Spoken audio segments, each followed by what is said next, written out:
ഇന്നൊരു അടിപൊളി ഒരു ചാളച്ചാറാണ് കേട്ടോ, അല്ലെങ്കിൽ മത്തി അച്ചാറെന്നും പറയും. കുഞ്ഞി ചാള കിട്ടുന്ന സമയത്ത് നിങ്ങൾ ഈ ഒരു അച്ചാർ ഇടാൻ മറക്കരുത് കേട്ടോ. അടിപൊളി ഒരു ടേസ്റ്റിലുള്ളൊരു മത്തി അച്ചാറിൻ്റെ റെസിപ്പി ആയിട്ടാണ് കേട്ടോ. കുഞ്ഞി ചാള സീസണാണല്ലോ, അപ്പോൾ എല്ലാവർക്കും അച്ചാർ ഉണ്ടാക്കാനും എളുപ്പമായിരിക്കും.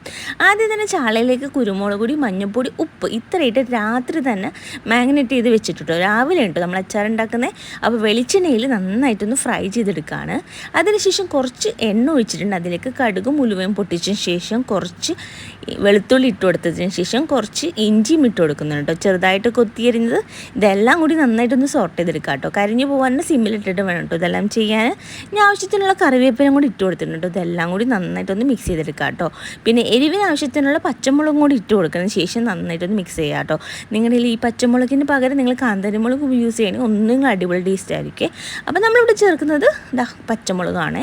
അതിനുശേഷം ഗ്യാസ് നന്നായിട്ടൊന്ന് സിമ്മിലാക്കിയതിന് ശേഷം ഒരു 2.5 ടേബിൾ സ്പൂണോളം കാശ്മീരി ചില്ലി പൗഡറാണ് കേട്ടോ നമ്മൾ യൂസ് ചെയ്യുന്നത്. ഇതെല്ലാം കൂടി നന്നായിട്ടൊന്ന് സോർട്ട് ചെയ്ത് കൊടുക്കാം. അതിനുശേഷം 1/2 ടേബിൾ സ്പൂണോളം മഞ്ഞൾപ്പൊടിയും കൂടി ഇട്ട് കൊടുത്തിട്ടുണ്ട്. അതിനുശേഷം ഒരു 1/2 ടേബിൾ സ്പൂണോളം കായപ്പൊടി, ഉലുവപ്പൊടിയാണ് കേട്ടോ, ഉലുവപ്പൊടിയും കൂടി ഇട്ട് കൊടുക്കുന്നുണ്ട്. ഇതെല്ലാം കൂടി നന്നായിട്ടൊന്ന് മിക്സ് ചെയ്ത് കൊടുക്കുക കേട്ടോ.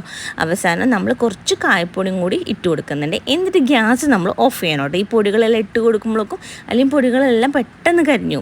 അതിനുശേഷം നമ്മൾ ഫ്രൈ ചെയ്തിരിക്കുന്ന ആ ഒരു ചാള അതിലേക്ക് ഇട്ടോട് ശേഷം എല്ലാം കൂടി നന്നായിട്ടൊന്ന് മിക്സ് ചെയ്തെടുക്കുക കേട്ടോ. എല്ലാ ചാളയിലേക്കും ആ ഒരു മസാല പിടിക്കുന്നവരെ നമ്മൾ മിക്സ് ചെയ്ത് കൊടുക്കുക കേട്ടോ. നമ്മൾ ഫ്രൈ ചെയ്തിട്ട് മിക്സ് ചെയ്തത് കൊണ്ട് ചാള പൊട്ടിപ്പോവുകയോ അല്ലെങ്കിൽ കൊഴിഞ്ഞു പോവുകയോ ചെയ്യൂല കേട്ടോ ഫ്രൈ ചെയ്തുകൊണ്ട്. പിന്നെ ആവശ്യത്തിനുള്ള വിനീഗറും കൂടി ഒഴിച്ച് കൊടുക്കുക കേട്ടോ. വിനീഗറും കൂടി ഒഴിച്ചതിന് ശേഷം നന്നായിട്ടൊന്ന് മിക്സ് ചെയ്തെടുക്കുകയാണ്. ഓൾറെഡി നമ്മൾ ചട്ടിയിൽ ഓഫ് ചെയ്തുകൊണ്ട് ആ ഒരു ചൂട് നിൽക്കുന്നുണ്ട്. അപ്പോൾ ആ ചൂടിൽ തന്നെ ഉണ്ടോ ഈ ഒരു വിനീഗർ ഒഴിച്ചു കൊടുക്കണം. എല്ലാം നന്നായിട്ടൊന്ന് മിക്സ് ചെയ്ത് കൊടുക്കുക കേട്ടോ. എല്ലാ ഭാഗത്തും ഒരേപോലെ നമുക്ക്. അതിനുശേഷം ഗ്യാസ് ഒന്നും കൂടി ഓണാക്കിയിട്ടുണ്ട്. കുറച്ച് ആവശ്യത്തിന് കറിവേപ്പിലും കുറച്ച് കായപ്പൊടിയും കൂടി വീണ്ടും ചേർക്കുന്നുണ്ട് കേട്ടോ. ഇതുപോലെ ഒന്ന് തിളച്ച് വരുമ്പോഴേക്കും നമുക്ക് വീണ്ടും ഗ്യാസ് ഒന്ന് ഓഫ് ചെയ്യാം കേട്ടോ. അപ്പോൾ ആവശ്യത്തിനുള്ള കായപ്പൊടിയും കൂടി ചേർത്തിട്ടുണ്ട്. വേണമെങ്കിൽ നിങ്ങൾക്ക് 1 ടേബിൾ സ്പൂൺ പഞ്ചസാര ഇടങ്ങി ഇടാം കേട്ടോ, ഞാൻ ചേർക്കുന്നില്ല. എന്നിട്ട് എല്ലാം കൂടി നന്നായിട്ട് മിക്സ് ചെയ്തതിന് ശേഷം ഗ്യാസ് ഓഫ് ചെയ്യാണ്.